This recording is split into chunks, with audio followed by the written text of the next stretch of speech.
नमस्कार। Between the lines with नीलू रंजन में आपका स्वागत है। आज हम बात करेंगे विपक्ष के वोट चोरी के आरोपों की और उस पर सुप्रीम कोर्ट के एक फैसले की। सुप्रीम कोर्ट ने कल एक बहुत बड़ा फैसला दिया है वोट चोरी के आरोपों को लेकर। समस्या यह है कि उस फैसले के बारे में आम लोगों को बहुत जानकारी नहीं है, बहुत ज्यादा उस पर चर्चा भी नहीं हुई। पता नहीं क्यों हुई। कुछ अखबारों ने छोटी मोटी खबरें छापी हैं, लेकिन वो फैसला बहुत बड़ा है वोट चोरी के आरोपों को लेकर। और अगर वो फैसला है तो ये जितना भी वोट चोरी का आरोप है, जितनी भी चीजें हो रही हैं, सब ध्वस्त हो जाती हैं। क्या है फैसला, पूरा मामला क्या है और कैसे जो महाराष्ट्र से लेके और कर्नाटक तक जो वोट चोरी के आरोप लग रहे हैं, चुनाव चोरी के आरोप लग रहे हैं और प्रधानमंत्री तक से इस्तीफा मांगा जा रहा है, वो सारे के सारे आरोप जो हैं वो एक झटके में ध्वस्त हो गए हैं। उसका कोई वैधानिक लीगल आधार नहीं है, कोई बेस नहीं है। सब पूरा सुप्रीम कोर्ट ने एकदम साफ साफ कह दिया है। तो मामला यह है कि महाराष्ट्र का, आपको पता है कि वोट चोरी और चुनाव चोरी का जो पूरा का पूरा आरोप लगना शुरू हुआ था, वो महाराष्ट्र के चुनाव से लगना शुरू हुआ था। और आरोप वही है कि 5 बजे के बाद लगभग 70 लाख लोगों ने, वहां 74 लाख लोगों ने वोट दिया और वो जो वोट है वो फर्जी वोट है, वो भाजपा का मैनेज किया हुआ वोट है, चुनाव आयोग की मिलीभगत से हुआ है। और उसी वजह से भाजपा की जो महायुति गठबंधन है, भाजपा जो है इतनी बड़ी संख्या में वहां सीटें जीतने में सफल रही और महाआघाड़ी गठबंधन जो है उसकी बुरी तरह हार हुई। ये पिछले साल दिसंबर में चुनाव आयोग के सामने शिकायत आई थी, चुनाव आयोग ने उसका जवाब दिया था। फरवरी फर्स्ट वीक में राहुल गांधी ने एक प्रेस कॉन्फ्रेंस की थी, यही आरोप लगाया था।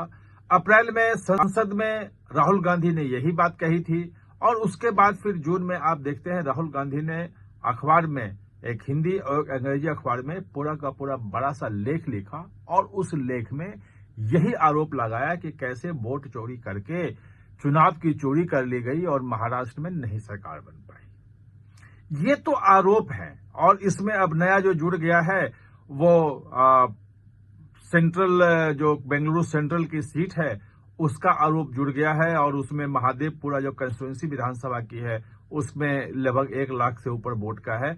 उस पर रविवार को पूरा चुनाव आयुक्त से भी सवाल हुआ था, मुख्य चुनाव आयुक्त से प्रेस कॉन्फ्रेंस में, उस पर उन्होंने जवाब दिया मैं उस पर नहीं आऊंगा, मैं आऊंगा सिर्फ इस मुद्दे पे वोट चोरी वाला जो महाराष्ट्र वाला है और उसमें सुप्रीम कोर्ट कैसे आया और क्या क्या हुआ, ये जानना जो है वो जो राहुल गांधी के आरोप हैं वो जो सही मान रहे हैं उनके लिए भी जानना जरूरी है और जो उसको गलत मान रहे हैं उनके लिए भी जानना जरूरी है। ये सब लोगों के, पूरे देश के सब लोगों को जानना जरूरी है।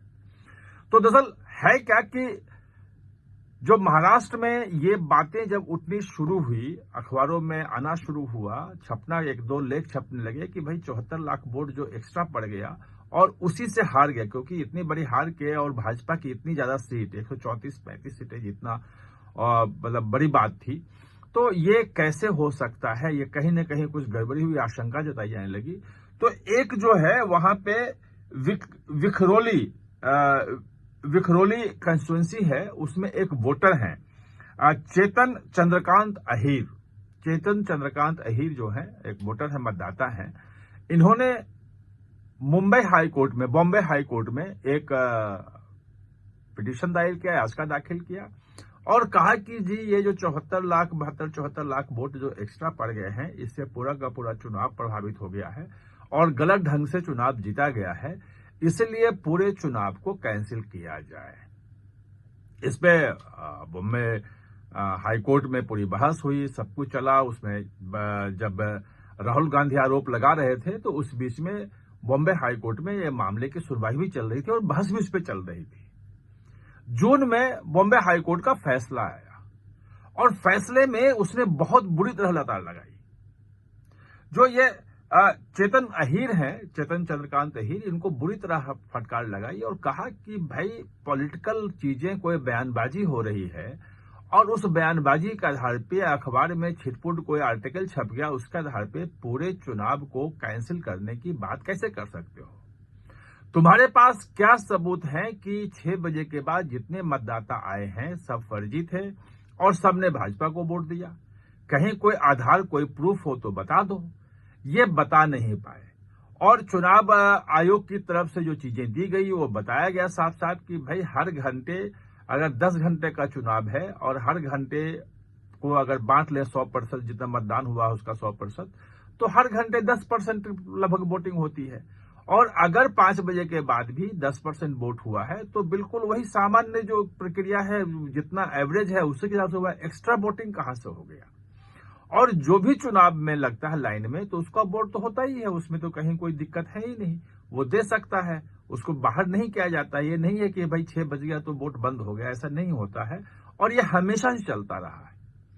जब ये चेतन चंद्रकांत अहिर जो है अपनी बात साबित नहीं कर पाए तो चुनाव वहां मुंबई हाई कोर्ट ने कहा कि भाई आपके ऊपर तो बड़ी पेनल्टी लगा दूंगा, आप ऐसी बातें कर रहे हो, इस देश के पूरे चुनाव प्रक्रिया पे आप सवाल उठा रहे हो, एक चुनी हुई सरकार पे उठा रहे हो और कह रहे हो कि पूरा चुनाव जो है महाराष्ट्र विधानसभा को कैंसिल कर दिया जाए।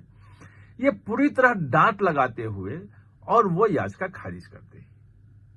बात याचिका तो खारिज हो गई, लेकिन उसके बाद भी चूंकि ये मुद्दा रखना था, जिलाना था, राहुल गांधी लेख लिख रहे थे, तो सुप्रीम कोर्ट भी आ गए। सुप्रीम कोर्ट में ये बॉम्बे हाई कोर्ट जो है उसके फैसले के खिलाफ याचिका दायर की गई एसएलपी, और कहा गया कि भाई मुंबई हाई कोर्ट ने गलत ढंग से किया है और इतना बड़ा राजनीतिक मुद्दा बना हुआ है पूरे देश में, नेता प्रतिपक्ष इस मुद्दे को उठा रहे हैं, पूरे देश में इस पे बहस हो रही है और अब तो कर्नाटक में भी आ गया है, तो इसको गंभीरता से सुप्रीम कोर्ट सुने। और सुप्रीम कोर्ट में 2 जज के बेंच में इसकी सुनवाई हुई।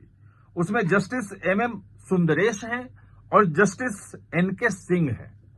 ये जो 2 जज हैं इनके बेंच में पूरे मामले पे सुनवाई हुई, उस पे बहस हुई और इन दोनों ने भी वही कहा जो बॉम्बे हाई कोर्ट ने कहा था कि भाई आप इस ढंग के कुछ भी अनाप शनाप चीजें कोई बोला जा रहा है, पॉलिटिकल बयानबाजी हो रही है, तो उसका आधार क्या है? कोई तथ्य तो हो।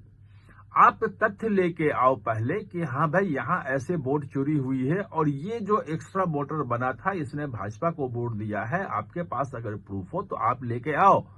और इस ढंग की याचिका लेकर के, और पूरे हाईकोर्ट ने भी कहा था कि हमारा समय पूरा का पूरा दिन बर्बाद किया, कई दिन आपने बर्बाद कर दिया इसमें सुनवाई में, और सुप्रीम कोर्ट ने भी कहा कि ऐसी फालतू चीजें बिना सिर पैर की, पॉलिटिकल बयानबाजी अलग हो सकती है, पॉलिटिकल चीजें होती रहेंगी, उससे कोई मतलब नहीं है, लेकिन सुप्रीम कोर्ट जब सुनवाई करेगा किसी चीज की तो उसका ठोस आधार होना चाहिए, उसको प्रूफ होना चाहिए और उसी के आधार पर कोई फैसला हो सकता है। और कल सुप्रीम कोर्ट ने उस याचिका को भी खारिज कर दिया। यानी कि चुनाव चोरी का जो मूल आरोप है, जो मूल चीजें चल रही हैं, जो महाराष्ट्र के इलेक्शन को लेके है, वो हाई कोर्ट से लेके सुप्रीम कोर्ट तक वो आरोप धराशायी हो गए। अब आप सोच सकते हैं कि फिर बाकी जो ये मुद्दा उठाया जा रहा है, विपक्ष जो सब कुछ कर रहा है, उसका क्या मतलब है। आप हमारे साथ चर्चा में जुड़े, इसके लिए बहुत बहुत धन्यवाद। और हां, चैनल को सब्सक्राइब करना ना भूलें, इसका बेल आइकन दबाएं ताकि नया वीडियो कोई भी आए तो उसका नोटिफिकेशन समय पे आपको मिल जाए।